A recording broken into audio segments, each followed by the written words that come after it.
It's locked.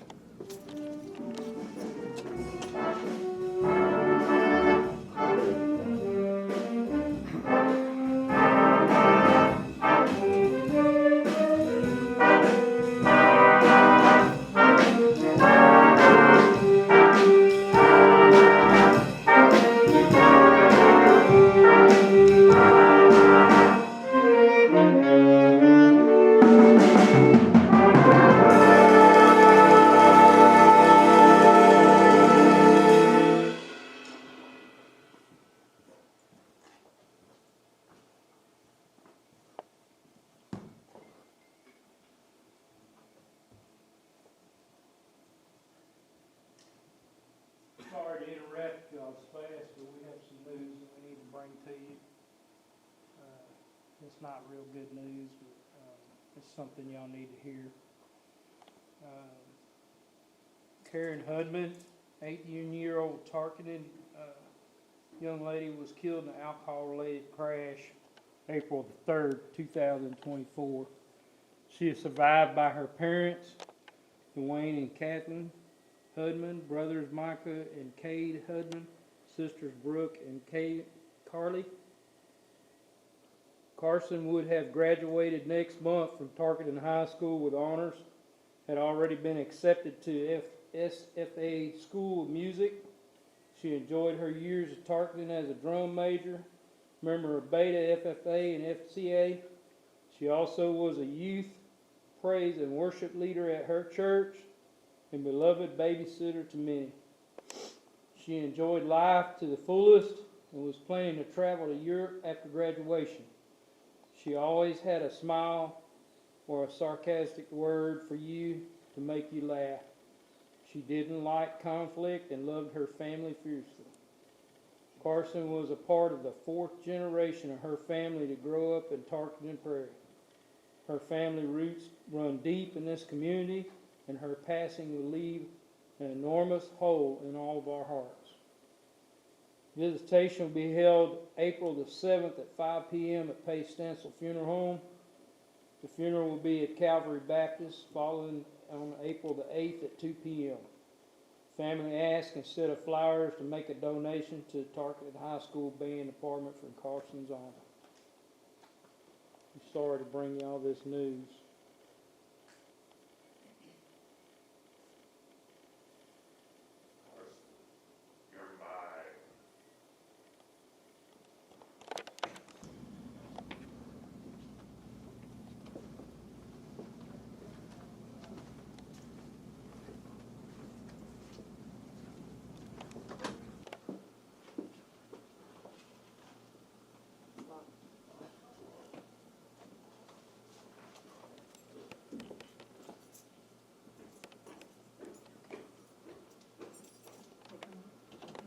Go. Go.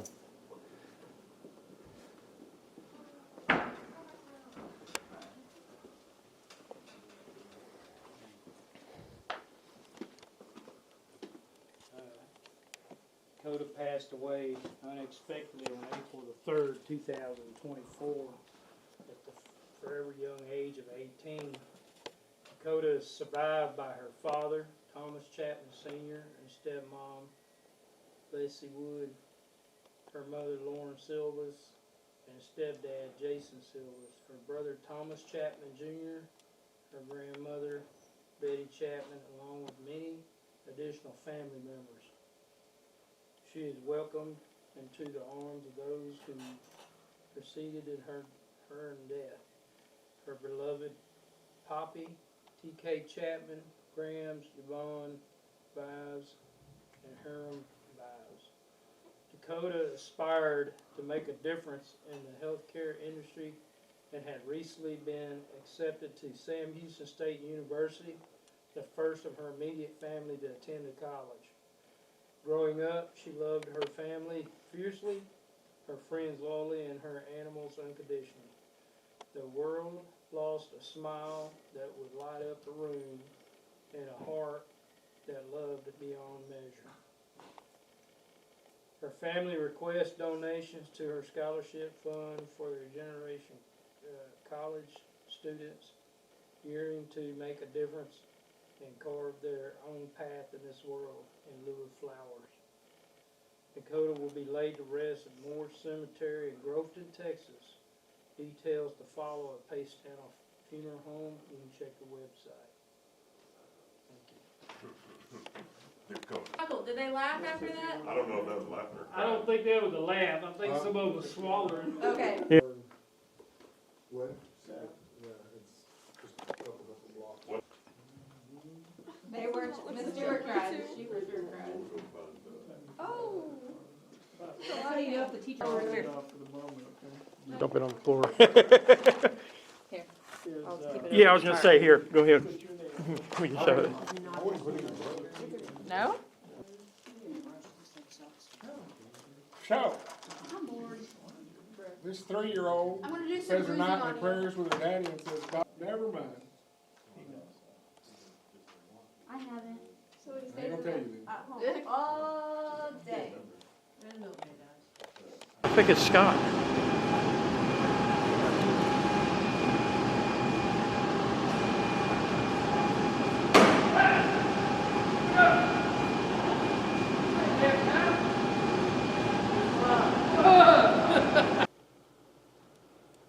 We're here today to bring you some sad news about Rena Sanders. She's aged 17 years. She was killed in an alcohol-related crash on April the 3rd. Survived by her mom, Christina Bumfield, dad, Eli Bumfield, brother Justin Witt, and sisters Cynthia, Madison, and Paisley. Karina was a junior at Tarkington High School, where she's involved in basketball, one-act play, cross country. Karina has participated in one-act play since her 6th grade year and has won many All-Star Actor awards through the years. There will be a visitation at Neal Funeral Home on Friday, April the 5th at 6 p.m.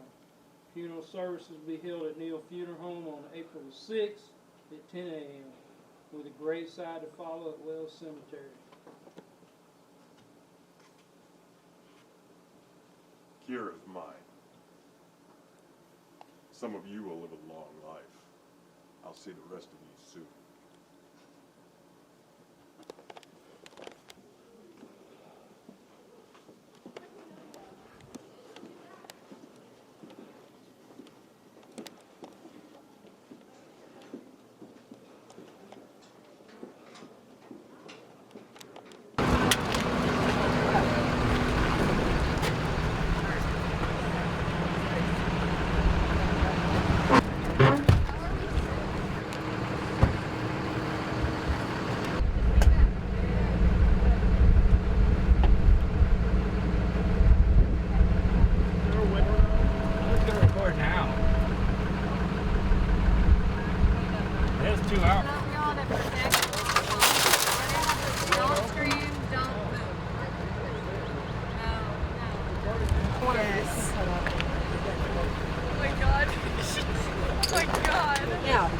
That's how yucky stuff happens. Oh, wow!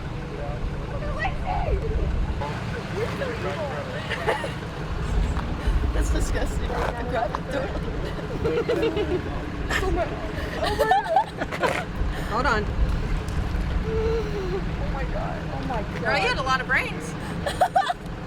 Surprisingly, Wait, something got in my ear, right? Yeah, it's okay. You're gonna have to take a really good shower. In your ear, it's on the hair. I'm watching it down the hair. You can't get it in that ear because it's hard. Okay. I have plenty of Q-tips too, so. It's on the ceiling. Oh my god. My breath. Ew. Oh my god, that's a lot of blood.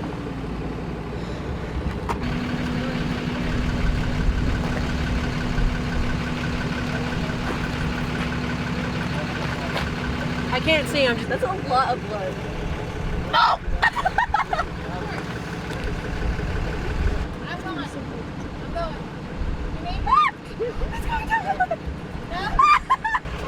Oh my god, I can feel it on my butt.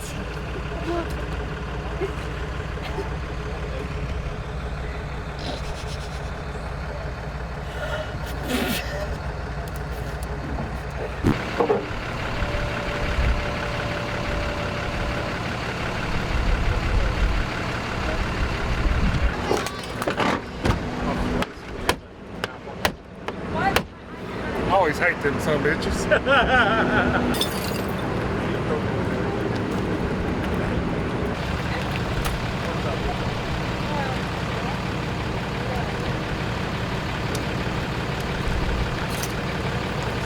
Hey, stop.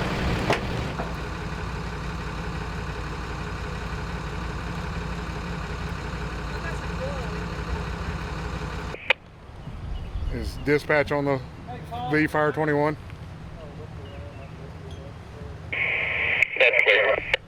That's they're just trying to make sure they want to record tones.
Yep, they're gonna pop the door.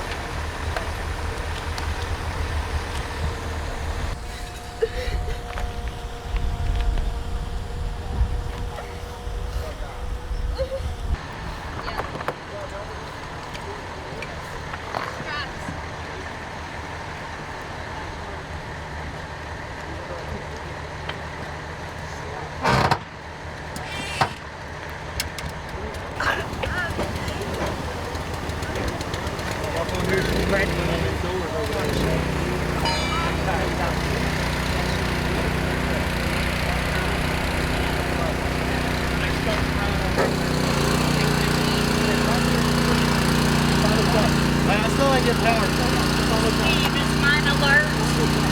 Not alert?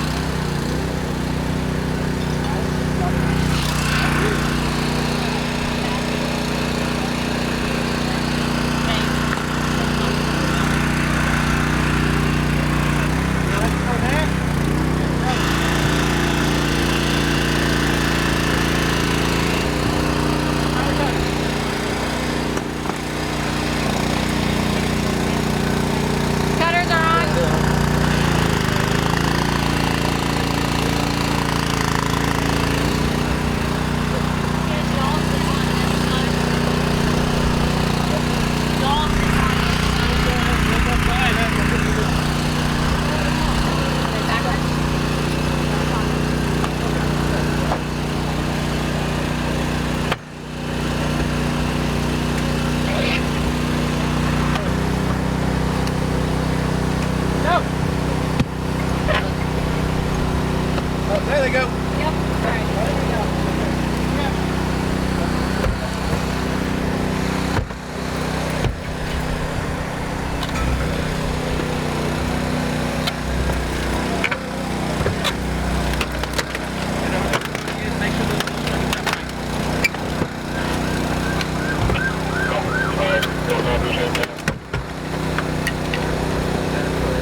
So we're just gonna load video loading and then. Okay, good.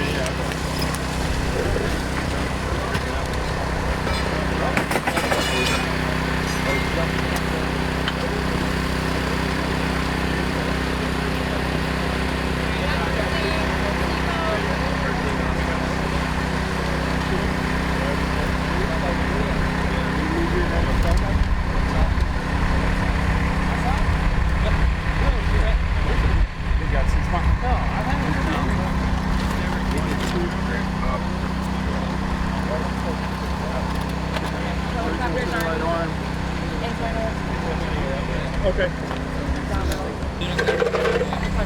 Mount forward, go to the ambulance.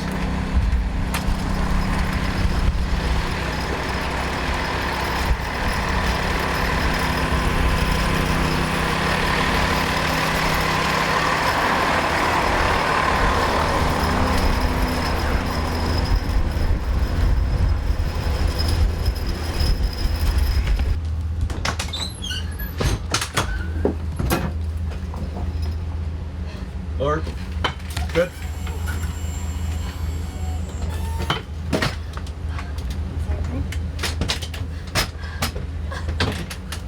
All right, sweet girl, bear with us. My head hurts. Just follow. Just like you? Yep. Gotcha.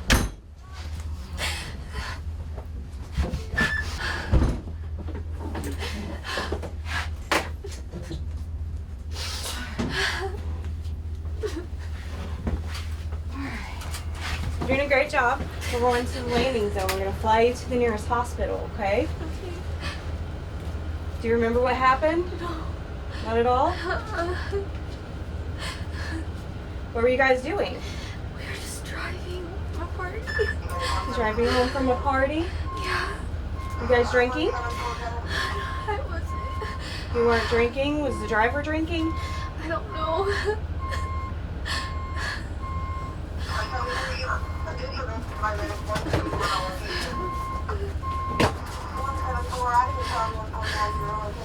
Okay.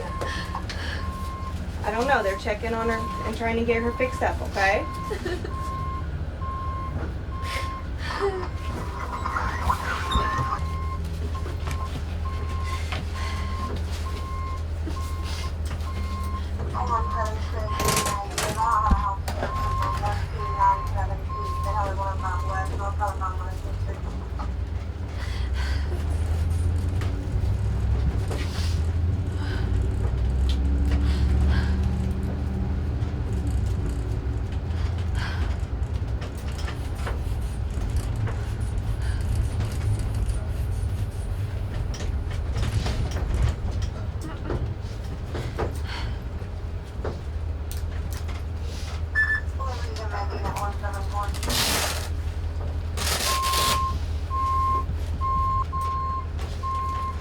Are you having any chest pain? A little, yeah. When you breathe in, breathe out, or both? Both. My stomach hurts. Your stomach hurts? Yeah.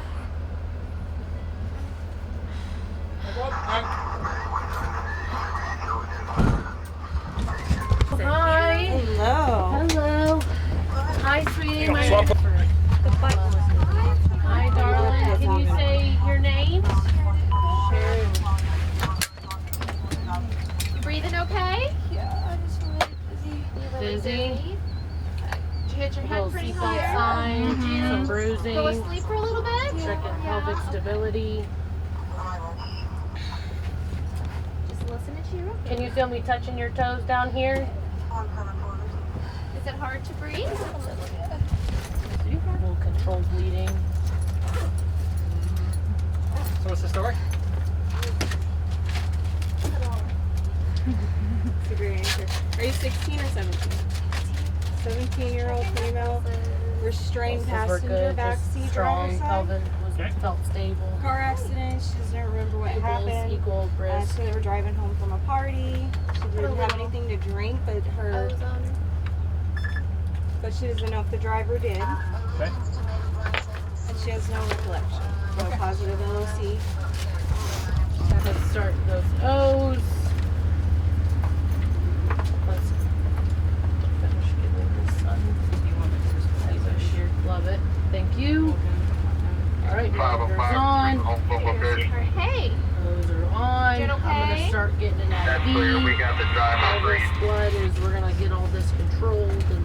up like it already is. Sounds good. Do you want to go ahead and Yep. So we're gonna take you on over to our helicopter. Alright. Load you in. Alright, You unhook.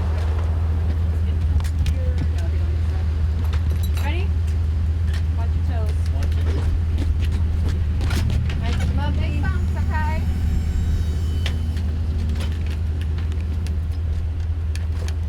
Apparently we're just supposed to load her up and act like but not actually take off or start it or anything.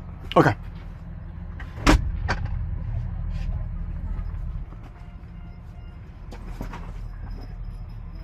Alright, so we're gonna do load her in first. Alright, Sheridan, stay with us, babe. Gonna go in our helicopter and we're gonna give you further medical. You need to go on that side, guys. Other side. Attention. Alright, so we're gonna be loading her in first.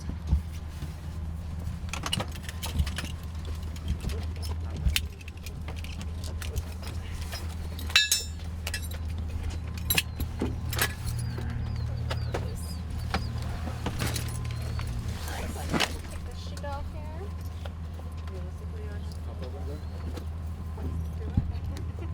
So realistically, I don't have gloves on. We're gonna kind of do this in a few steps, okay? We're gonna go feet first. Alright, everybody ready? 1, 2, 3. Alright, this next one's gonna be kind of a big one. Oh, C-spine. You got C-spine on your count. 1, 2, 3.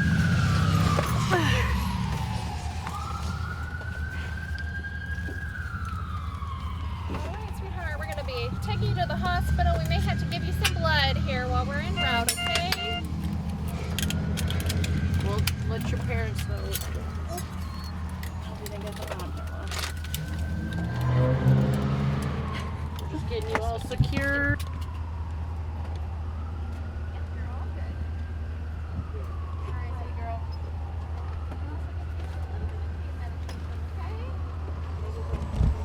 Okay? Yeah. Yeah, I'll throw you in. We're good. I'll call you.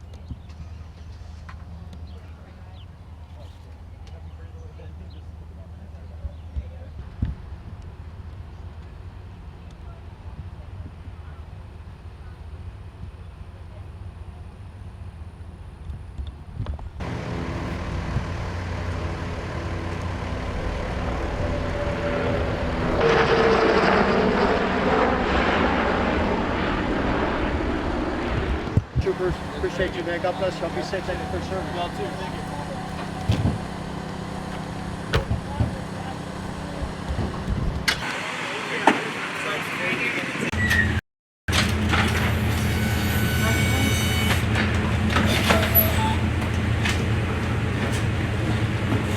And if you'll take over bagging, Carly, then I will, I'll give you a lower and a stretcher for me. Okay.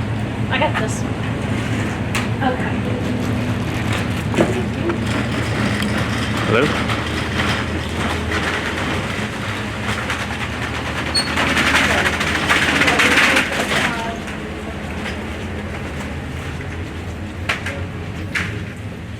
Just let me know when whoever's ready for the report. You can go ahead. Okay, 16-year-old restrained female of a four-door vehicle was hit on the driver's side. She hit her head on the B-post. Initially, she was unconscious, but breathing. She coded when we got her into the truck. She has a 6.5 tube, 23 at the teeth. She's been defibrillated twice. She has been decompressed on the right side. Started getting tight and hard to bag her. No response other than the V-fib. Parents are on their way. Unfortunately, I have no information as far as medical allergies. Side of your way. And you said you decompressed her right side? Yes, sir. Yes, sir. Has any Heard meds the ear. been given? She has had 4 epinephrine, shocked twice. The cams are, the Controlled mics are bleeding on? taken care of here, just appears to be open. There does not appear to be any fracture protruding. All the damage Both- appears to be Both to the sides of head. the mics are on? I do not. Her parents are on their way and I will get her name from them. Yeah, the mic pack is on and the, right. We're not getting. Are we checking for pulse at all? Yes, we're putting her on the monitor. Yeah, it needs to be turned on too. There's one for each mic. He's on the Okay. monitor. Is there a mic cable going from the What time was the last step soundboard he to given? the camera? I'm sorry, the last step he was given at 10:32. And then we shocked after that. So she didn't already carry it around. Well, about 1 more minute, we should do for another. Yes, let's ask about. Yeah, on the table. TC's of On the blood. half round table. Is that your rhythm? No. No. She's still No. in the system. If you need any Let's additional continue information from me CPR. other than her name, We're continuing CPR, I'll trade off. You know when it's time to give the next step?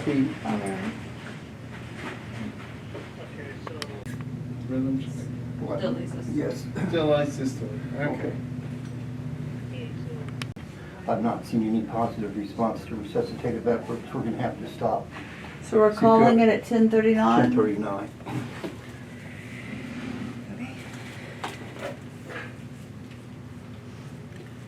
All right. All agreed? We're just gonna cover with the sheets. No, let's move around.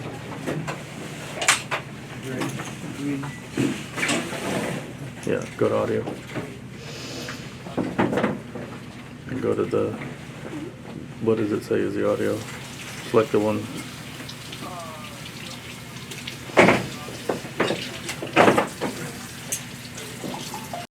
Okay, turn off both the bolt units, the Paradise units, and turn them back on. All right. Is this the parent? Yes, ma'am. Okay. So, Hello, I'm Dr. James. I'm the emergency room physician working this evening. One of the most difficult things that we can do in the ER is when we have to let a family member know that we weren't able to save their loved ones. Your daughter was involved in a very bad accident. It appears she had a significant head injury. We weren't able to do any imaging yet because she arrived too critical, but the paramedics tried to save her en route. Her pulse was lost. Her pulse remained lost upon arrival. We put in a chest tube and got out a significant amount of blood from the right side. The paramedics had noticed that on the way, but we were not able to suffer. I can't speak of before the accident, but since she arrived here, she was not suffering during that time. We tried everything we could to get her back, but we were not able to save her. I'm so sorry for your loss. Can we get anyone for you? Would you like water or anything to drink? yep. Okay, you wanna come sit by her?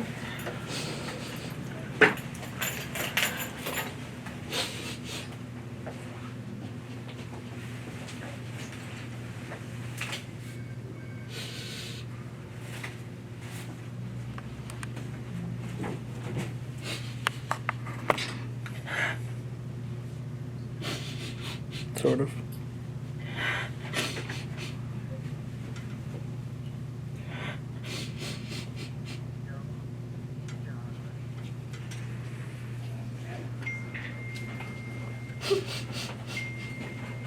Your report.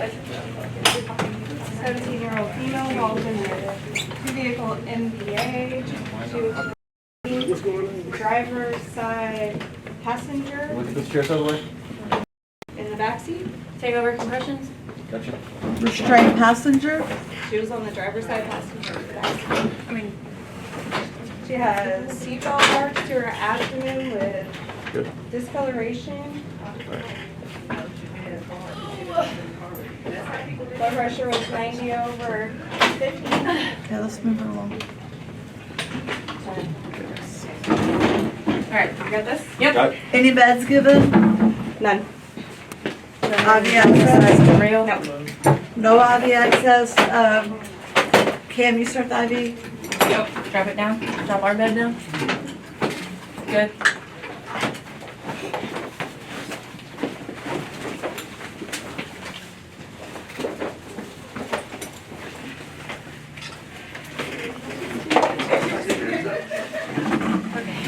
Stopping CPR for now.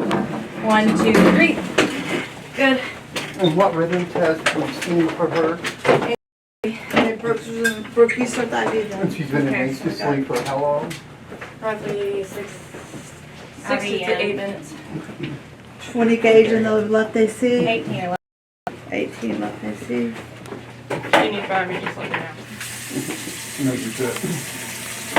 So no meds have been given yet, Dr. James? Let's give atropine, epi, and bicarb. Atropine and Where did EMS go? How long has she been down? bicarb van. Wreck happened approximately 10 a.m. So she's been down 50 minutes. Okay. Yes. Maybe. So atropine and what else, Dr. James? Bicarb. Parent is coming. Let's give high dose epi, He's a man in a blue shirt and a hat. 3 doses of epi, atropine and bicarb. She's been down 5 minutes in asystole. If we do not get some response, Epivan. that we will have to discontinue CPR. Epi 1050 times 1? No, times 3. Epi. I mean, 3 times. Yes. And She's been in extended asystole. I'm giving the atropine and high dose epi in hopes of stimulating the heart. Let's do CPR for 2 minutes to circulate the medicine. And then dilated, the one on the right is much more dilated than the other. So we have a blown pupil on the right. somebody do a pulse check? I'm not getting any pulse. Call it at 10:52.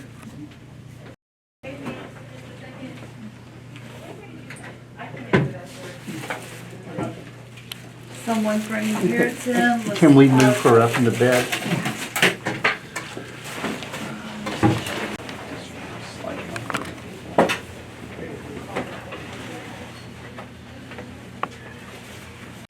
Don't let him in yet. Don't let him in just yet. I need somebody like doing compressions and Not yet. and all that fun stuff. Again? Yeah, Dad's here. He's right in here. Here comes Dad. We gave the last dose of high dose epi 5 minutes ago. Let's go repeat epinephrine and atropine. Epi and atropine van. Sir, I'm Dr. James. I'm the emergency room physician working today. Your daughter's heart has not been beating for an extended time. Oh no. She has a significant head injury on the left and her pupil's blown, which means that the brainstem is herniated. I'm very sorry to tell you this, but I don't think we're going to get her back. The paramedics tried prior to arrival and it was unsuccessful. We've given high-dose medications to try to stimulate the heart. But right now, her heart is not beating. No. No. Oh my god. Oh. Pulse check. Pulse check. Let's check. It's 11:05. The accident has been at 10. It's been over an hour. Hour, yeah, been done an hour. We've given 4 epi, atropine, and bicarb. And we're still in asystole and no pulse. I'm sorry, we're going to have to stop resuscitation. Oh no. 11:05. Death. I'm so sorry we weren't able to get her back, and I'm so sorry for your loss. Oh man.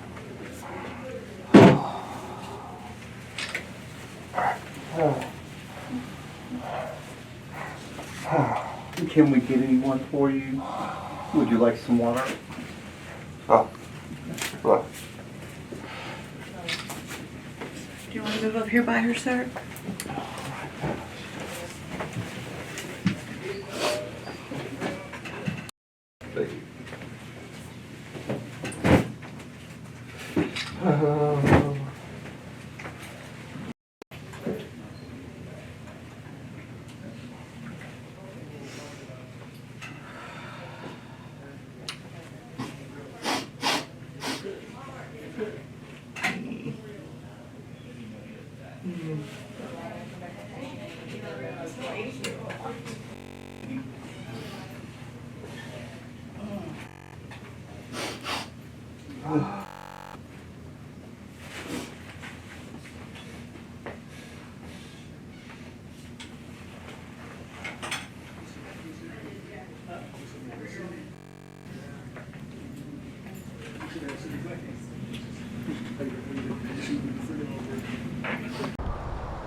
white balance?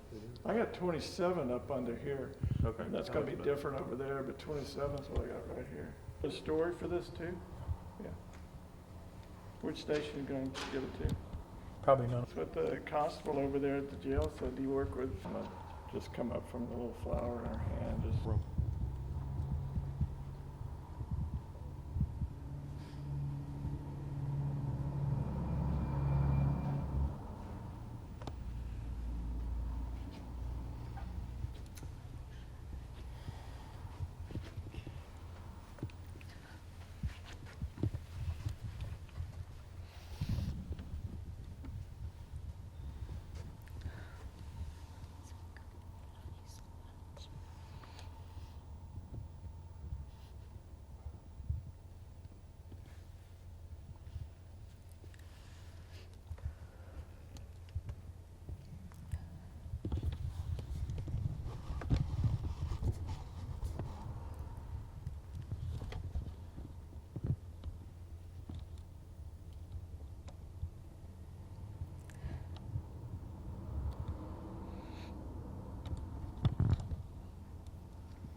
Okay, thank you.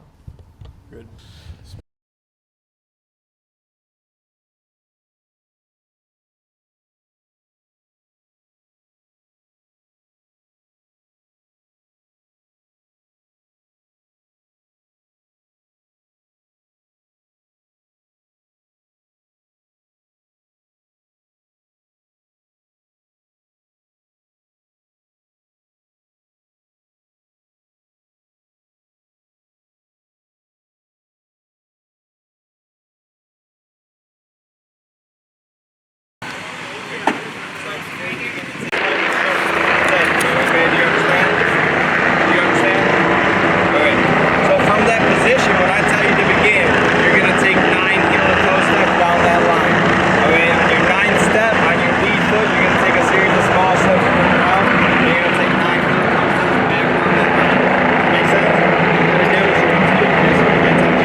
Arms not by your side. And you're going to stay like that until I tell you to move. Okay, do you understand? Alright, from that position, when I tell you to begin, you're going to raise either foot of your choice approximately 6 inches off the ground, keeping that foot parallel to the ground. Whichever foot you choose to raise off the ground, you're going to look down at that toe and you're going to count out loud. 1001, 1002, 1003, 1004, 1005, and so on until I tell you to stop. Thank you. Ma'am, would you step up here, place your hands on the counter for me? Spread your feet. Do you have anything in your pockets that's going to pull in your stigma?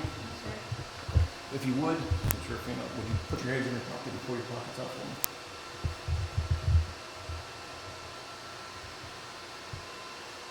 Do you have any jewelry on you? I don't. I have my necklace Okay, will you take it off and place it here for me?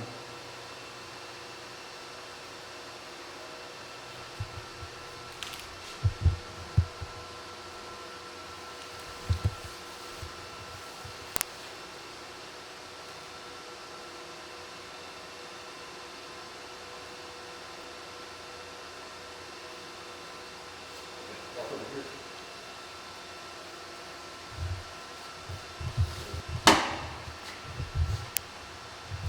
Let me do the work. Just relax your fingers for me.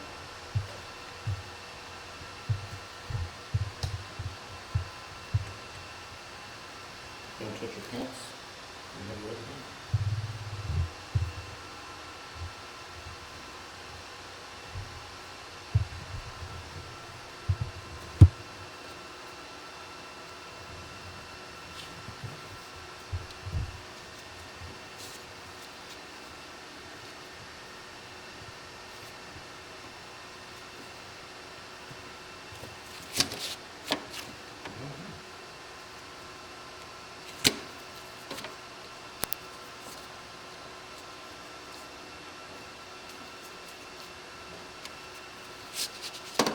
Take your hands, place your thumbs together for me.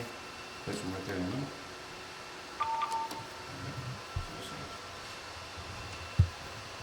Put your hand like that for me.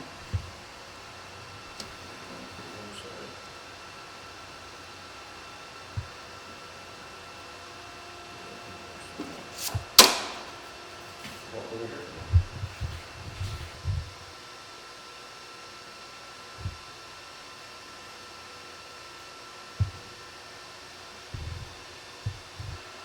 Look right here at the camera. Okay, you good?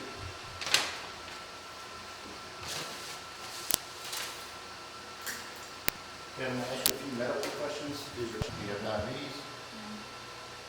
Do you have epilepsy? You got a sign right there. That's in reference to the medical questions I just asked you.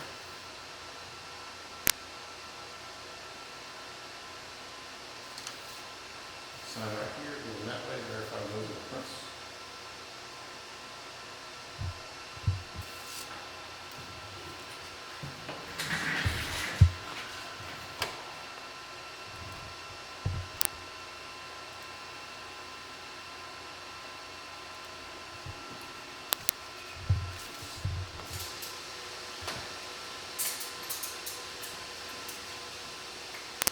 Ready? Yeah.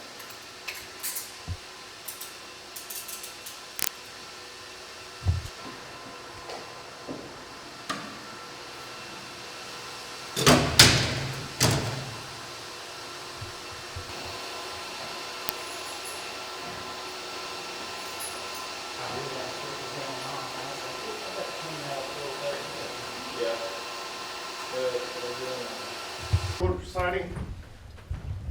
Thank you. Y'all have a seat.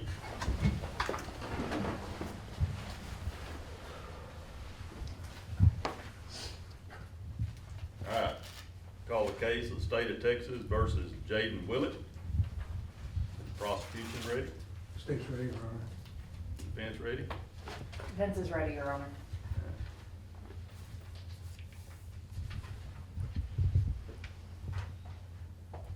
Jaden Willett. You are charged with 3 counts of intoxication manslaughter. They are all felony of 2nd degrees. What is your plea? Not guilty. Not guilty. All right, thank you. Prosecution. Yes, Your Honor. Your Honor, in presenting this case, the state intends to show that on the morning of April 3rd, 2024, the defendant in this case, Jaden Willett, in a reckless manner, operated a motor vehicle on a public highway, and in doing so, being intoxicated, the state intends to show through testimony, caused the death of 3 individuals. The state intends to have a highway patrol officer testify in this case as to what he saw and observed, to the carnage that was left behind by the actions of this defendant on the morning of April 3rd. Court will not be hearing from the victims in this case.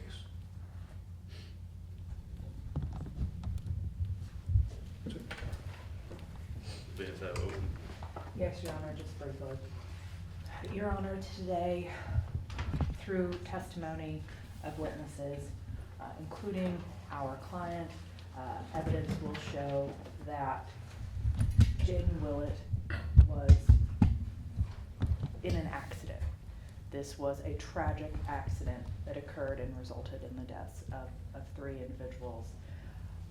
But evidence will show you that she is a student, a good student, that she is a first-time offender, that she has a bright future ahead of her, and that this was truly an accident. And had a proper investigation been conducted, we would see it was not at her fault.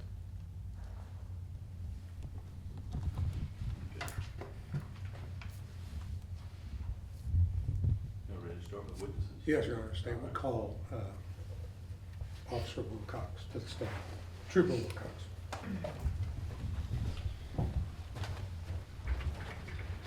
Swear the testimony about you in this case, the truth, the whole truth, and nothing but the truth, so help you God? Yes, Your Honor.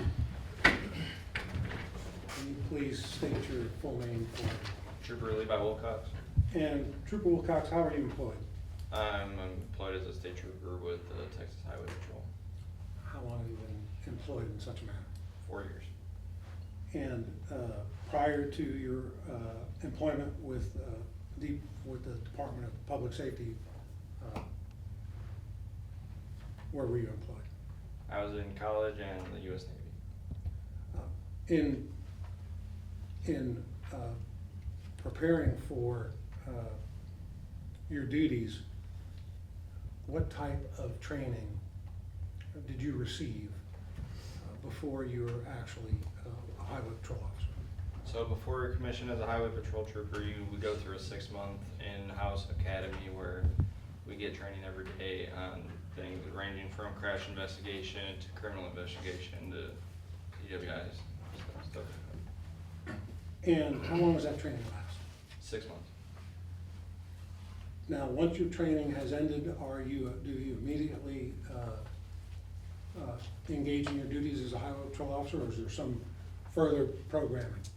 So after the 6 months academy, you do an additional 6 months of field training where you're assigned to a field training officer that's a trooper that's been on the road for a set amount of years, and you ride with them referred just to learn the job. What is the main goal of highway patrol officer? To investigate crashes is I would say the main. With regard to, you mentioned DWI training and DWI. Yes, sir. Is that detection, investigation? It's DWI detection, investigation, and how to properly, I guess, present a case to get prosecution on DWI arrests. What type of training do you have specific to DWI? I have the NHTSA's SFST course that we took in the academy, and then I have an additional NHTSA A-Right class, which is for drugs. Is there any type of certification that a highway patrol officer receives with regard to DWI investigation? Yes, we're all certified in SFSTs and use of the intoxilizer. Many of us are certified in A-Right. With regard to SFSTs, are those, what does SFSTs, what does that mean? It's standardized field sobriety testing, so it's a standard way in which we run somebody through a series of tests to see if if they're inebriated by drugs or alcohol. Okay. They show signs of it. And what does that test consist of? HGN, which is horizontal gaze leg nystagmus, walk and turn, and one leg stand. The HGN, horizontal gaze nystagmus, what is that? It's involuntary jerking of the eyes that's caused by consumption of alcohol. And is that something that's an indication of intoxication? Yes, sir. How well of an indication of intoxication is it? I believe it's 86% accurate according to NHTSA standards on detecting alcohol. Now, is that the only field sobriety test that's used in the SFSTs? No, sir. It's walk and turn, one leg stand as well. And what's the purpose, you said walk and turn and one leg stand? Yes, sir. And what are the purpose of those tests? The walk and turn, one leg stand tests are both divided attention tests. So somebody that's under the influence of either drugs or alcohol is going to have a harder time dividing their attention between listening to the instructions and performing the task. Now, you received training in administering these tests. Would you say that you have you administered these tests prior to the events on April 3rd, 2024? Yes, sir. Would you say on a few or many occasions? Many. And once you have administered those tests, if you determine, well, let me ask you this, what are you looking for when you administer those tests? I'm looking for clues of intoxication for all three tests. And for instance, in a walk and turn, what clues are you looking for? Misses heel to toe, steps off the line, starts before they're instructed to start, wrong number of steps, improper turn, uses arms balance, stuff like that. Would you say that, well, let me ask you, do you use all of the results from each of these tests to arrive at a conclusion whether a person is intoxicated or not intoxicated?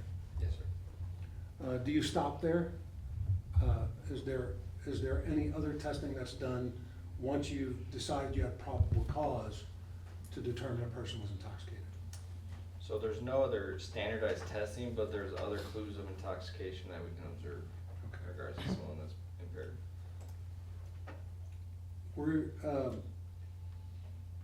Are you aware of the events that occurred on April 3rd, 2024? Were you on duty that day? Yes, sir. And were you dispatched to a vehicle crash? Yes, sir. Can you tell me where the location of that crash was? It was on County Road 2269 in front of Tarkington High School. Is that in Liberty County? Yes, sir. Is that in the state of Texas? Yes, sir. Now, when you arrived at that location, what did you observe? Observed a two-vehicle crash, one being a passenger car, seemed to be rear-ended by a pickup truck. The driver of the passenger car was deceased in the driver's seat of the vehicle. The two passengers were injured, still in the vehicle, being extricated by the fire department. And then the driver of the pickup truck was out of the vehicle, standing with one of the constable deputies. Well, I'll back up just a little bit. When you arrived on scene, was there any other, who else was there besides the victims and the driver of the vehicles that were involved in the wreck? The constable's office was there, the fire department, EMS. And they had arrived prior to you? Yes, sir. Right. When you arrived on the location, you said that you had observed both the people that were in the passenger vehicle in the car and the people who were, and the person, you said you observed a passenger car and a truck. Yes, sir. The person who was driving the truck was not in that vehicle, as far as you know. When I arrived, she was not in the vehicle. Okay, and how did you identify that person, the I- driver of the truck? Well, I asked one of the deputies what we had, and they said this was the driver. I asked her if she was driving, and she admitted she was. Did you, so you observed that person on scene? Yes, sir. Do you see that person in the courtroom today? Yes, sir. Can you point and tell us in which, to your left or right, you're pointing and describe an article of clothing that that person is wearing for identification purposes? She's sitting over there with a gray t-shirt on. Your Honor, let the court reflect that the witness has identified the defendant in this case. Now, did you immediately go and have a conversation with this person, the driver of, well, let me ask you this. Based on, did you have a chance to do a preliminary investigation of the crash itself? So yeah, normally before I talk to anyone, I'll walk around a crash scene and look and see what I can picture in my mind before I get drivers' stories.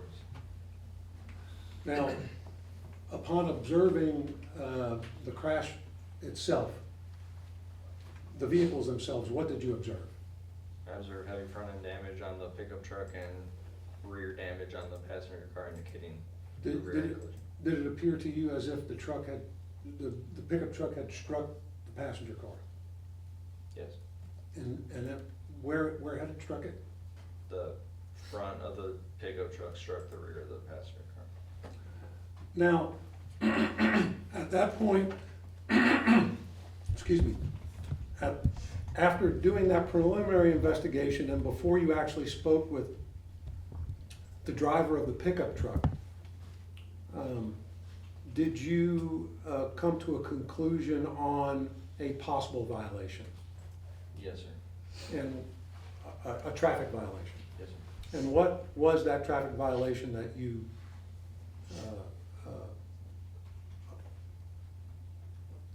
had thought that occurred. Fail to control speed. And does fail to control speed mean that you have to be going at a high rate of speed? You don't have to be speeding to be fail to control speed. It's just fail to control speed is a contributing factor to which you're driving at a rate of speed to which you couldn't avoid a collision. Now, after you had made that observation, did you then attempt to visit with the driver of the Ford truck, the pickup truck? Yes, sir. And is that the person that you identified earlier? Yes, sir. What was the first thing that you, did you observe anything in your conversation with that person? I asked, well, when I first contacted her, she was sitting down. I asked her a few questions. And I asked her to stand up, to which when she stood up, she started stumbling, which in my training and experience is an indicator that you're impaired on something. Smelling alcohol? Yes, sir.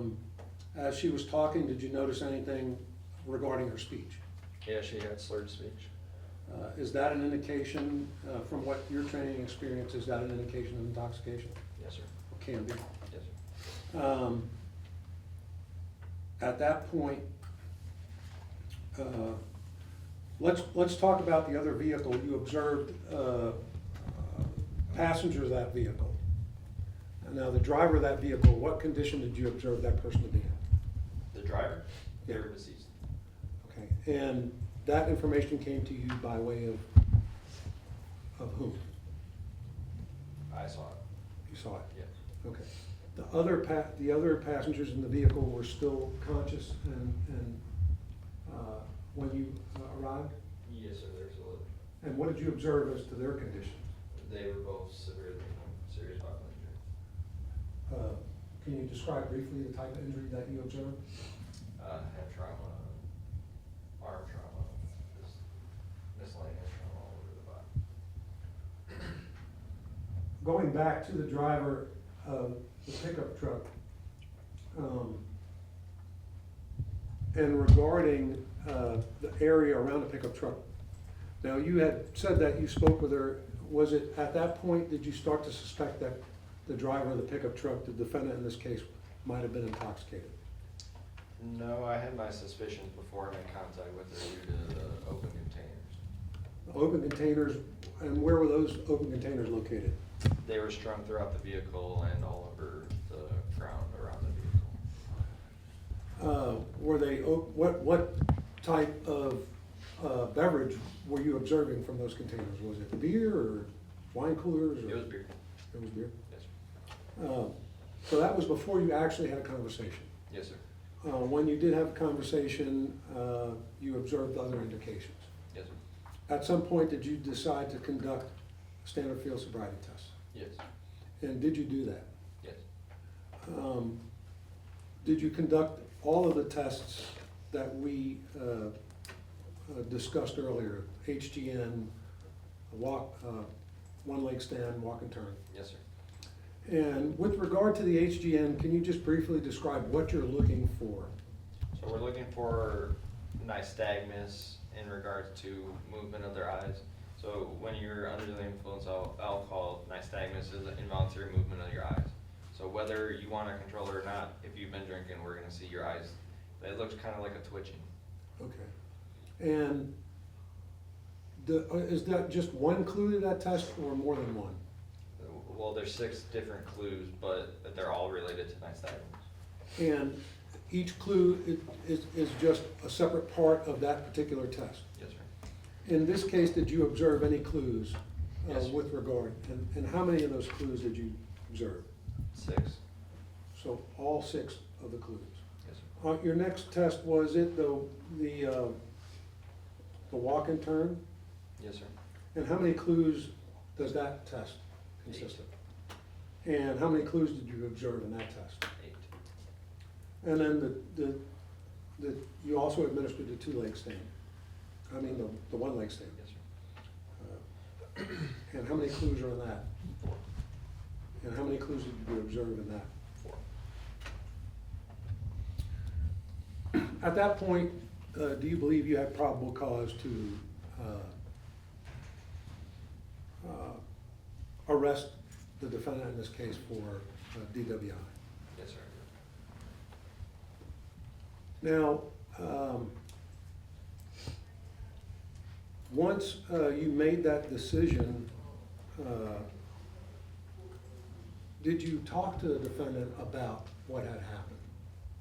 So, in regards to her travel, or? In regards to whether she was drinking, what had happened? So I had talked to her about all that before I conducted the assessments. Okay. And this was before you placed her in custody? Yes, sir. And what did she tell you? She told me she was coming from a party, she had been drinking at the party, and then also had been drinking inside her vehicle while she was driving. Was there any other passengers in the vehicle she was driving? No, sir. Do you think at that moment she realized what had happened? I believe she understood she was involved in an accident, but I don't think she understood to the extent. What that was? Yes. You don't think she understood the magnitude of what had just occurred? Correct.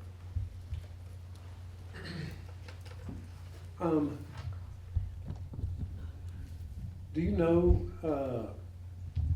how much drinking she had done at the party versus how much she had done in the car, or can you? I asked her how much she had drank. I believe she said a few. When I asked her to describe what a few is to her, she didn't give me a number. So. Now, let me ask you, this was 9 a.m. in the morning. Yes, sir. Where had she been partying at that time? Do you know? She didn't get into the specifics about where. My guess is it was overnight. Did she tell you when she started drinking? Did you ask her that question? She wouldn't tell me when she started. Was there, once you decided to,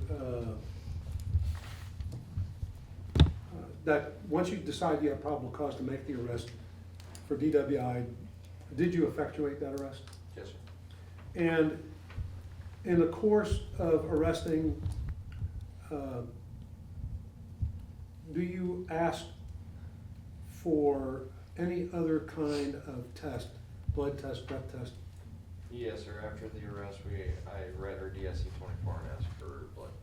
And just tell us, what is the DIC-24? It's a statutory warning asking for a specimen of either breath or blood to show your BAC level. What happens if you ask me that and I deny? Then I will get a search warrant and get your blood. And other than, and beyond that, what other impacts might that have on you as a driver? You also, your driver's license is suspended if you deny consent. Did you, in this case, you said you did read the DIC-24 to the defendant in this case? Yes, sir. And did she understand what you read to her? When I asked her if she did, she said yes. Did you ask her for a sample of her blood? Yes. Did she agree to give you a sample of her blood? No. So she refused to provide a sample of her blood? Yes. Did you then get a warrant? Yes. And did you collect the blood sample? I did. Was that sample sent off to the crime lab? Yes, the crime lab in Houston, Texas.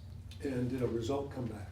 Yes, sir. And can you tell us what that result was? 0.35. 0.35. Can you tell us, in the state of Texas, what is the legal limit? The per se limit is 0.08. So presumptively above that limit, you're intoxicated. Yes.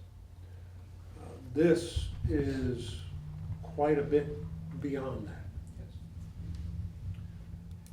Have you seen that level of blood alcohol concentration often in your career?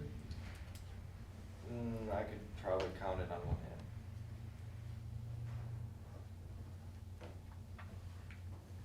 When you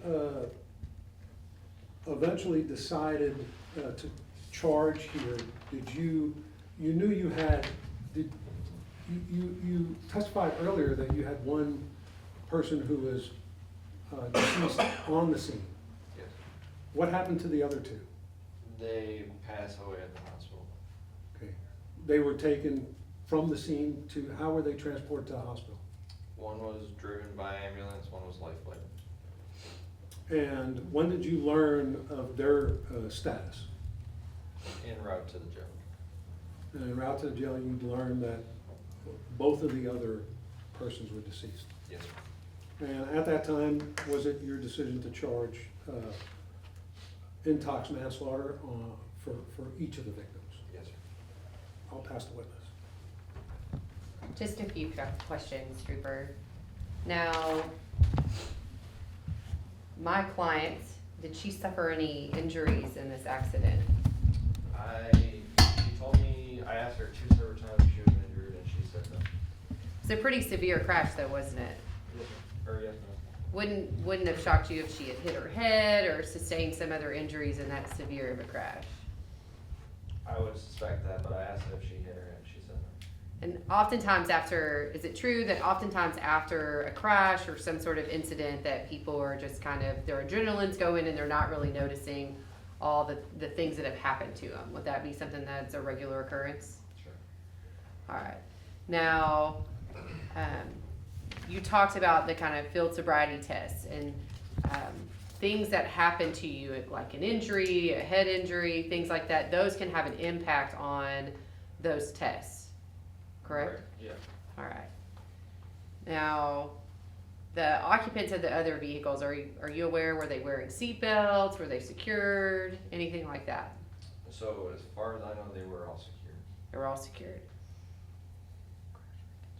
Now, did you perform any type of crash reconstruction in this case? Yes, ma'am. We did a scale diagram. Scale diagram. Did you get the black box from either of the vehicles? We did get the black box from both vehicles.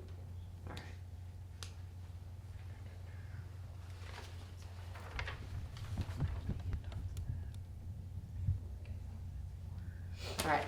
How many intoxication manslaughter cases have you worked in the last 4 years? Worked or led? Both. I've worked probably close to 20. Led 1. Okay.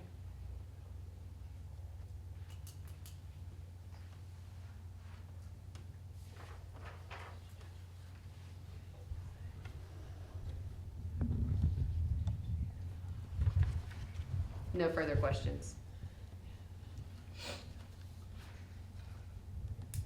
Any cross? Just briefly. Now, you were asked a couple questions about the condition of the victim prior to performing those tests. Did you visited with her? Yes, sir. And what are some of the things you'll ask somebody prior to doing SFSTs? Are you injured? Do you have any head injuries? Have you had any head injuries recently? Do you have any medical conditions? Do you wear glasses or contacts? Those questions. And that's because all of those can affect the test. Is that correct? Yes, sir. Did you ask all of those questions to the defendant in this case? Yes, sir. Did she answer to the affirmative for any of those? She said no to all of them. Pass witness. No further questions. Thank you.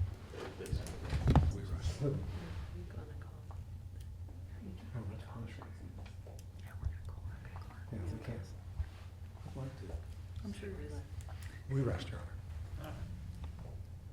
You're gonna call a witness? Yes, Your Honor. Defense would call the defendant, Jordan Lloyd, to the stand. Okay. Raise your right hand. Swear the testimony about to give in this case the truth, the whole truth, and nothing but the truth, so help you God. Have a seat.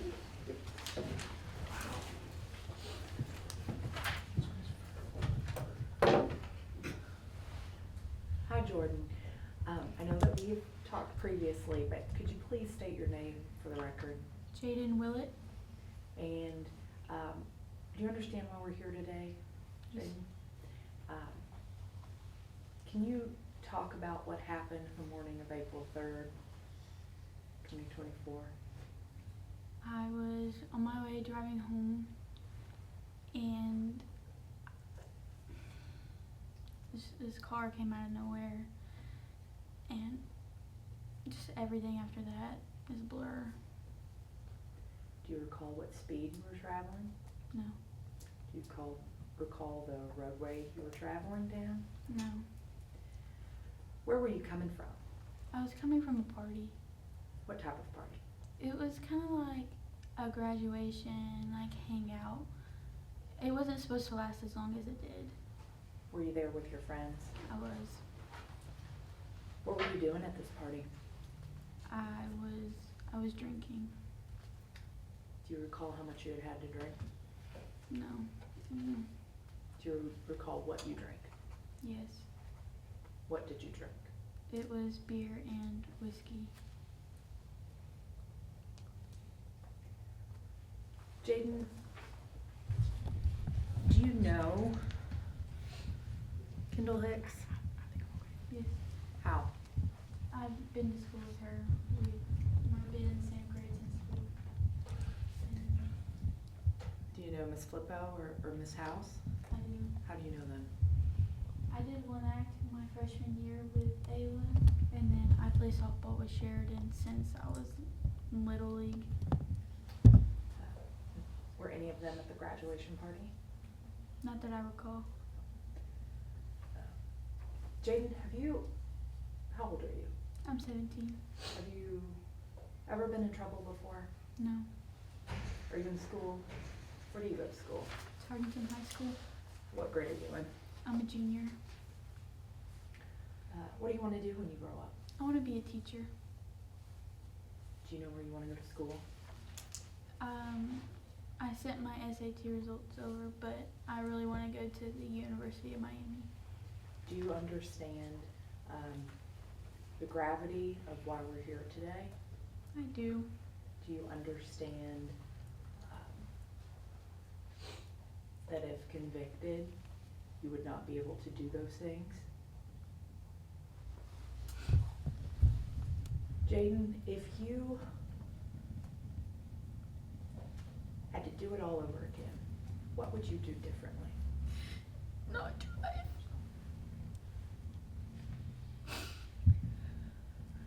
Do you regret your actions? Do you feel remorse for the victims? It is.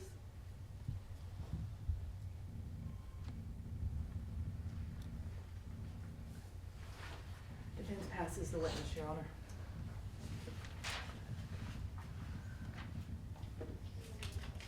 Prosecution have questions? Yes, sir. All right.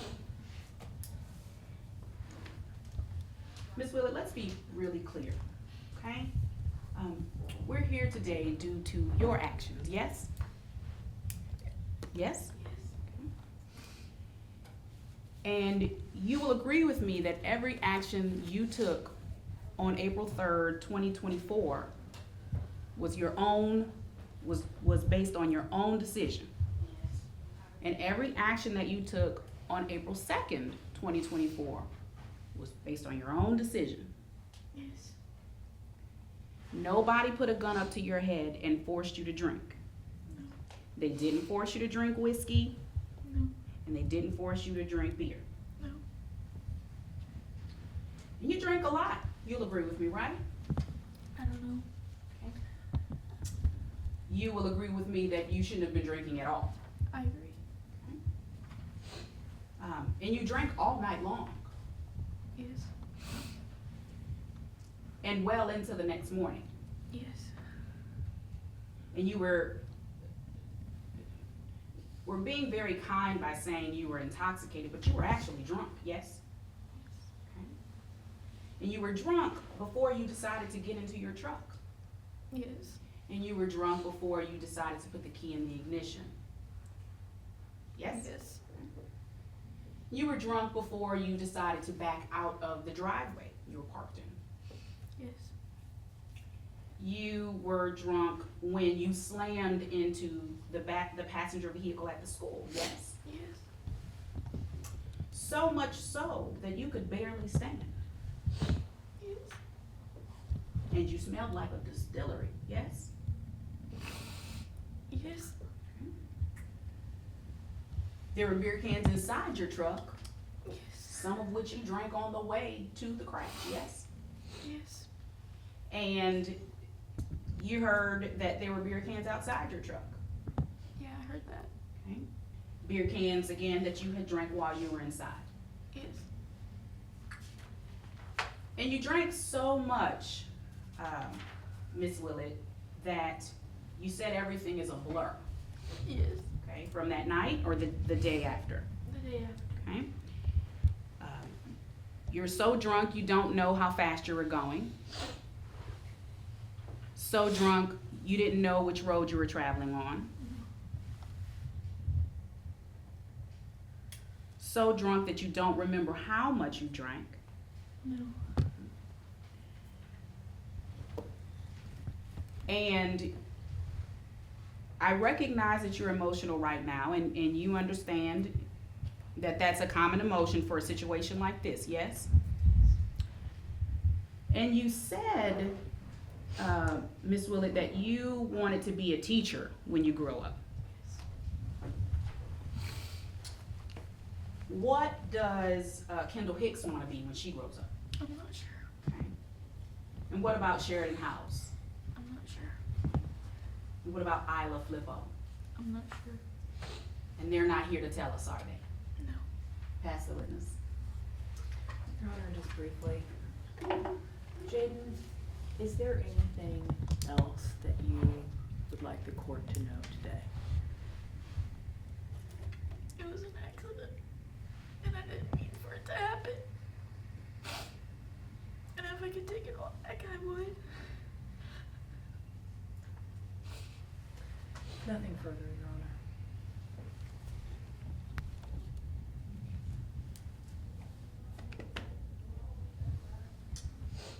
Just one question, Judge. Okay.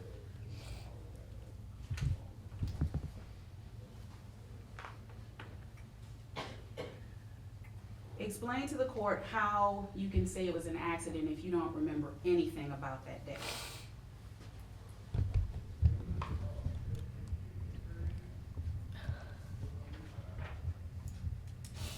Yeah, it was a mistake.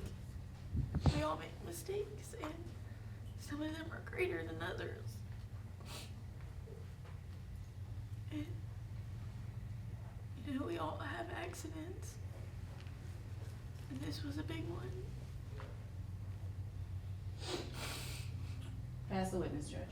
Nothing further, Your Honor. Step down.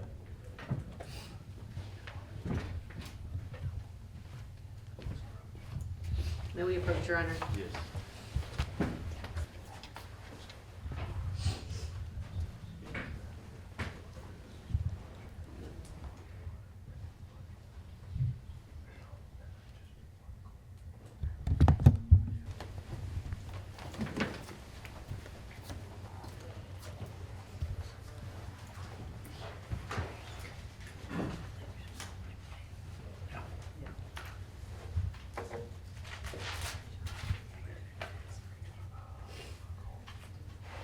So are we gonna call punishment witnesses? Yes, Your Honor, the state would like to call the mother of the victim in this case, the driver of the vehicle. I believe it's Kendall Hicks. This case, the truth, the whole truth, nothing but the truth, so help you God. Hey, let's see.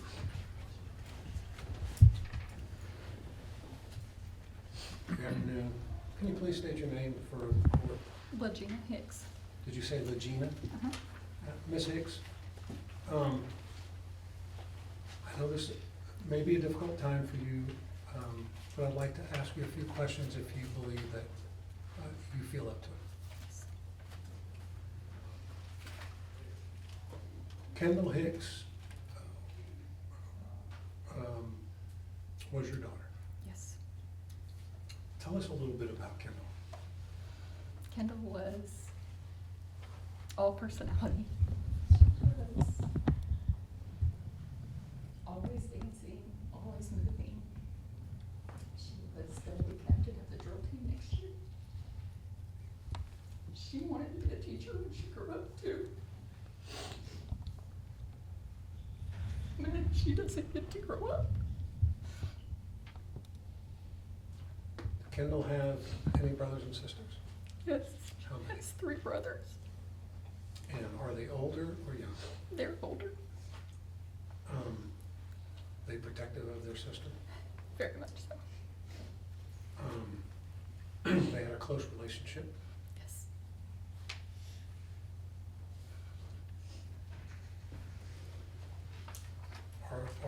officers aware of Kendall's passing? Yes.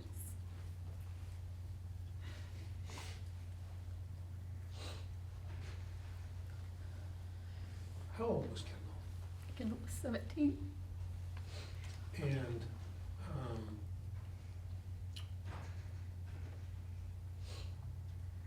did she like, how was she in school? She liked going to school. She enjoyed it. She enjoyed all of her activities. She had been a member of the band since 6th grade. She did sports in junior high into her freshman year, and then became a member of the drill team her freshman year, and absolutely loved it, and continued that throughout the school.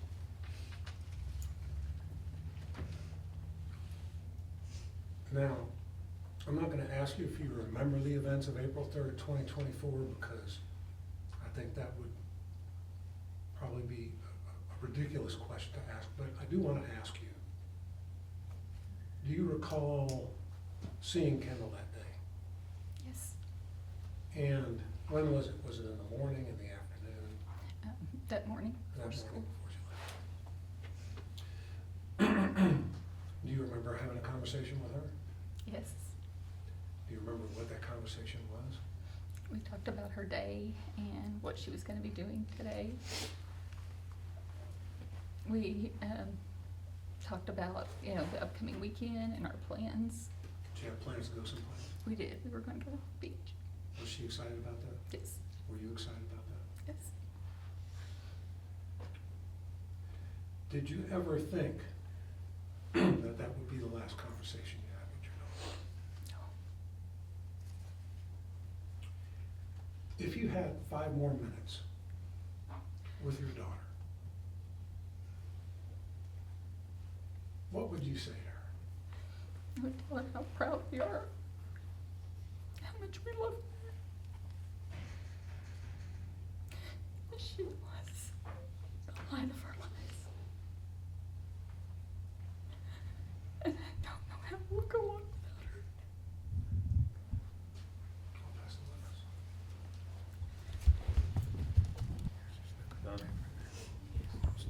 To all of the individuals involved in this case. I think it's apparent through testimony that the defendant in this case acted in a manner that was so reckless and caused such devastation. I think the testimony shows that it was clear, first of all, that the investigating officer felt she was intoxicated, administered some tests, had probable cause to believe she was intoxicated, and then further had to get a warrant, got a blood draw, and then the scientific proof that came from that blood draw showed not only was she above the legal limit, but by a huge value, 0.350. Now, I'm not a mathematician, but I would tell you that that is well above the legal limit. Yet this person who was so intoxicated that they couldn't remember what road they were on, how fast they were going, or what they were doing, got behind the wheel of a vehicle and drove down a public highway and took the life of 3 innocent individuals who had their lives ahead of them. No longer. Heard testimony from Kendall Hicks' mom. The defendant in this case said that she wanted to be a teacher, that she hoped to be a teacher. She claimed it was an accident, but was it really an accident? She testified when asked, you drank those drinks, didn't you? You were drunk. You got behind the wheel. Those were decisions you made. That wasn't an accident. That was a deliberate action a deliberate action she should be held accountable for. That action caused took the life of 3 individuals who will never be here to go to school, to become teachers, to share holidays with their family, to have visits with their siblings, to go on family vacations. They're gone. All because of this person's decision to get behind the wheel of a vehicle while she was intoxicated. Your Honor, the maximum sentence in this case is 20 years. In addition, because of the type of violation this is, those sentences can be stacked, accumulated. In this case, based on the facts of this case, based on what the results of this defendant's actions were, and for the safety of this community, we're asking the court to assess punishment at 20 years in each case and to accumulate those sentences so that this defendant has to serve each sentence, not one. State restaurant.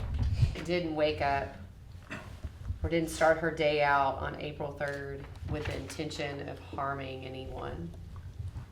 She didn't intentionally harm her friends. That wasn't what she wanted to do and saw herself doing. She made a mistake. She made choices that led her to where we are today, but she didn't purposefully harm and kill 3 individuals. You've heard testimony that she's a good student. She's a good person, that she wants a future, that she wants to help and be a teacher. You heard her testimony in her own words of what she would change, that if she could go back, she would change the decisions that she made on the morning of April 3rd, 2024. We have the ability to save her life. We don't believe that she's a danger to her community. We believe that she's learned from this mistake. She's taken responsibility for her actions, and she's shown remorse for her decisions and the harm that she's inflicted on all 3 of these families. And so we would ask that in lieu of what the state has asked for, that you grant a probation to this defendant.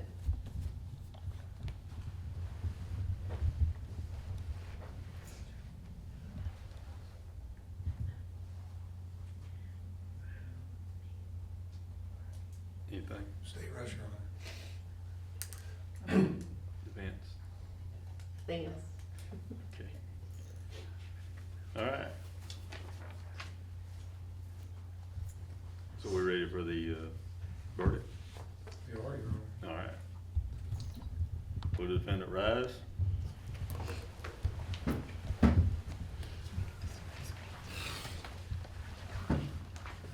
Jaden Willett, you've been charged with 3 counts of intoxication manslaughter. Both are 2nd-degree felonies. And it's the court decision that due to the extent of your crime, your decision destroyed 4 families, including yours, and you're to serve 20 years, stacked sentences, and that means that after the 10 years, you will be eligible for parole on 1 to start serving the sentence on another. Okay? All right. Did I miss anything? No, Your Honor. Okay. Course adjourned. Later.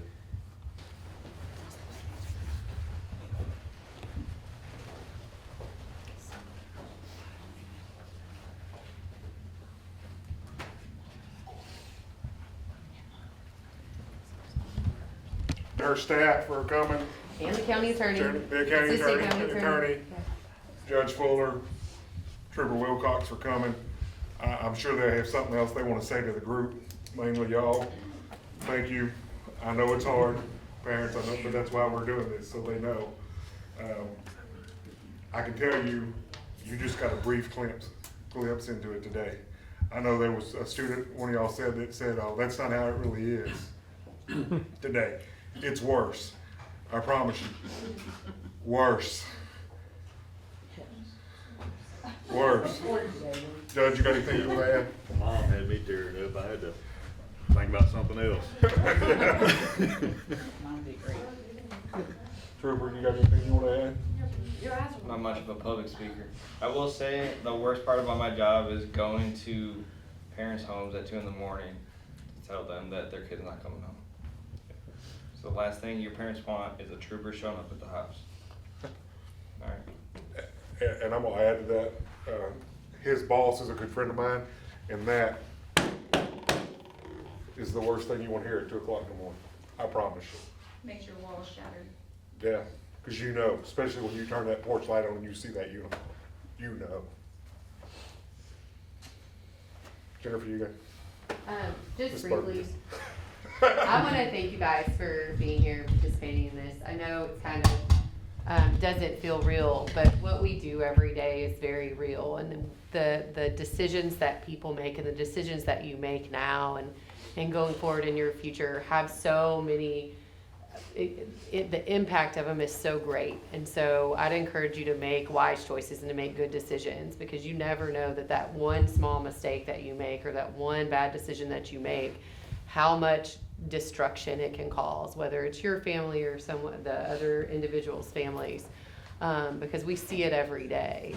And you know, there's bad people that make bad decisions and do bad things, but there's also good people that make really bad decisions and bad choices. And when those bad choices cause this much harm, it will ruin your life, and it's just really not worth that. And so, you know, I would encourage you to make sure that you make wise decisions as you get older.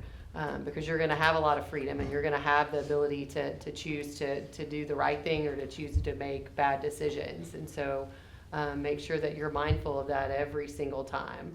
And also make sure that you have someone that you can call.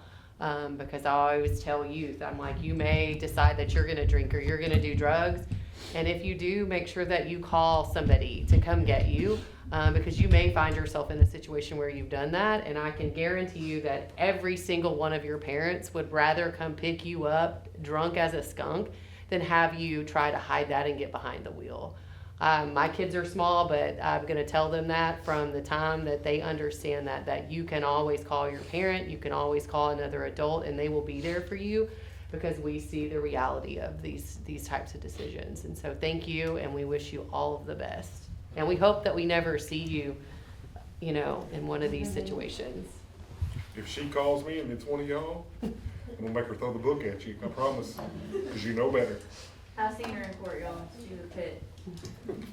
Anybody She else? doesn't back down, so this is. Come on, you know you got something to This is say. nothing. Either. Thank y'all. We really appreciate it. I know it took a little bit of y'all. Prosecution doesn't just start when you turn 17 or 18. You can be younger than that. You can be prosecuted between the ages of 10 and 17 as a juvenile, and I do that all the time. And heinous crimes just like these. And so, like Ms. Bergman was saying, think about the choices you make. Everyone makes mistakes. We're all human, but try to think about potential consequences. Who your actions may or may not be hurting, if it's you, someone else, because you could end up, it's very real, you could end up right here sitting next to me or Ms. Bergman or one of the other two prosecutors. It's a possibility. It can happen to anyone. So just be cognizant of the decisions you make.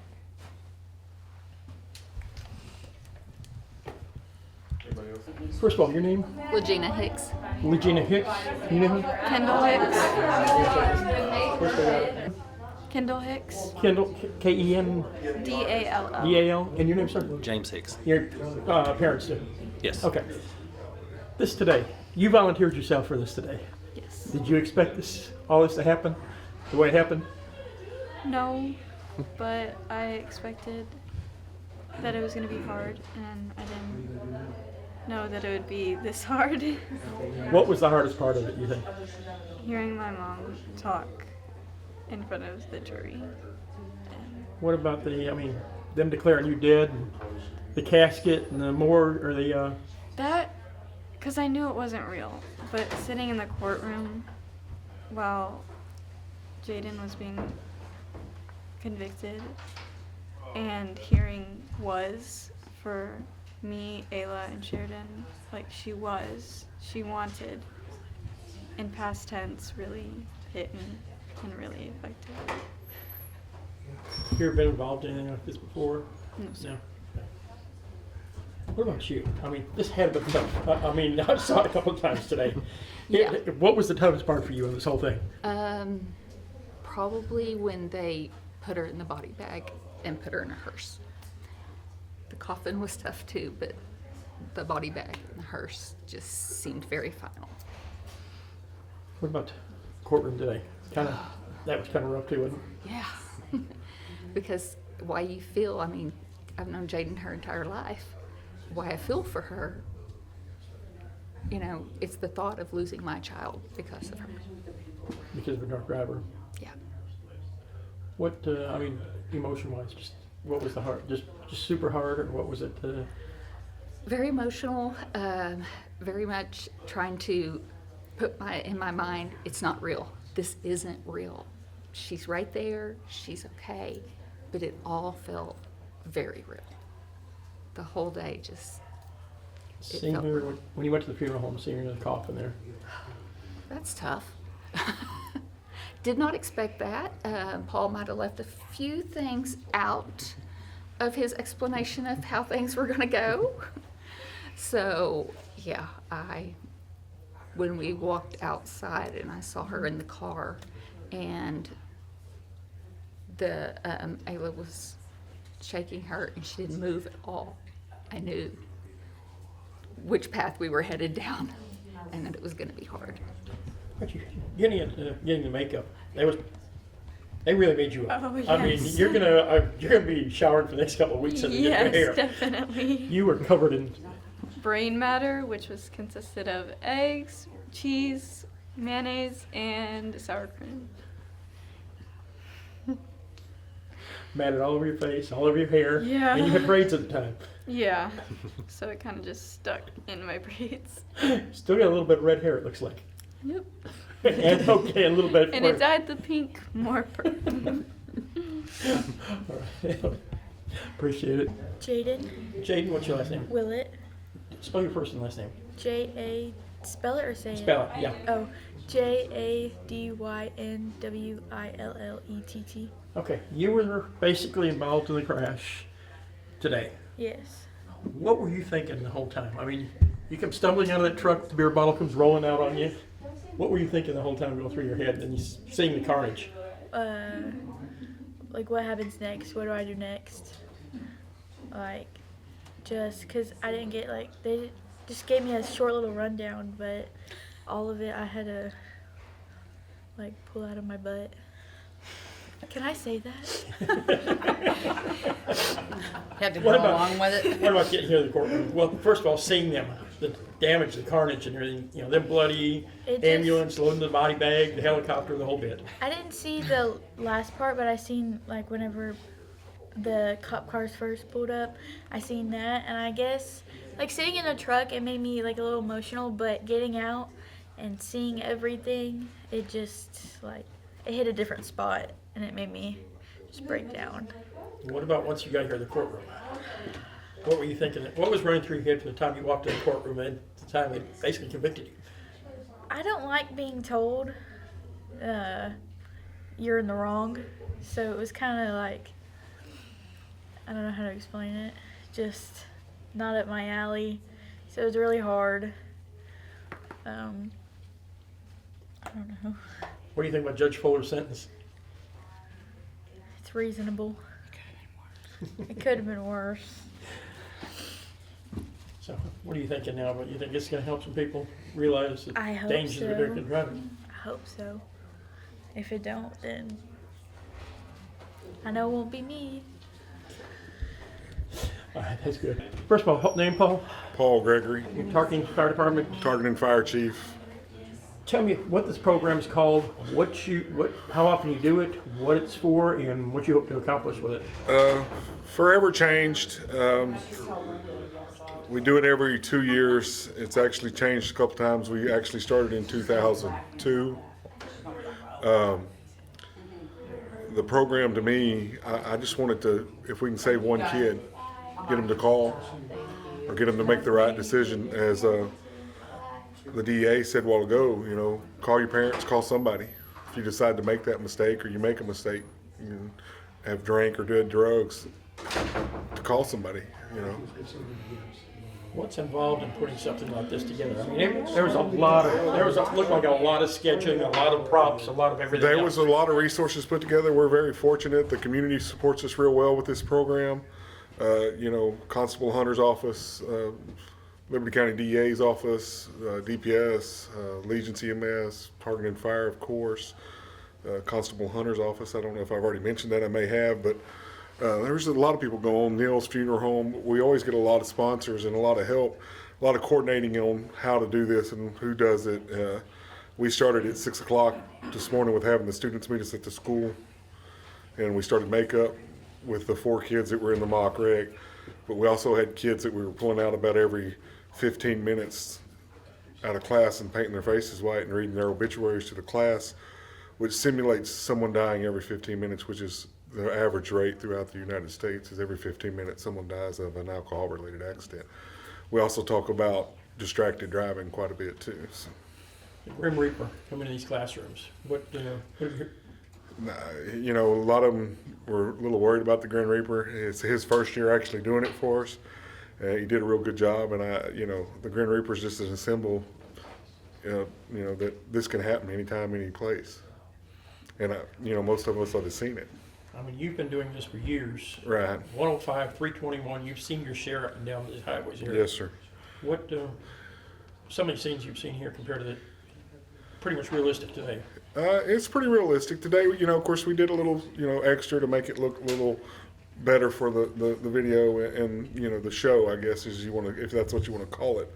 But I have seen some bad stuff. You know, I could go into details, but there's no need in going into details. You know, I've seen wrecks where cars were torn in half and people were ejected. It's all bad. It's all bad. I think we were talking about this morning, we happened to see these kids riding around with their feet on the dashboard. Oh, not a good thing, guys. That airbag will break them. Will break them quick, and it don't take much to set off that airbag and pop your legs. It doesn't take much for any of that. To keep your feet on the ground. I know it's sometimes comfortable, but one little mistake and somebody pulls out in front of you, and that airbag is going to do more damage if your feet propped up on the dash. It's not designed for your feet to be there. It's designed to save you from the impact of the steering wheel or the dash. So what happens now? The rest of the night? We go back to the local church. Rural Shade Baptist Church is sponsoring us this year. We go back to the church. We'll do some team building exercises till about 6:30, and we have guest speakers coming in from MAD to speak about what has occurred to them and what's happened in their lives and how it affected their lives. And then at the end of the night, after we get done, the students will write a letter home. It says every 15 minutes someone's killed in an alcohol-related accident. I was one of those. I never got the chance to say. Of course, we'll go ahead and turn out for the night. Me and my staff will be reading those letters, trying to figure out a couple of the best ones. And tomorrow, Saturday morning, we'll play the video from today and have another guest speaker come out and speak to the whole junior and senior class. And 2 of those letters will probably be read to the junior and senior class. All right.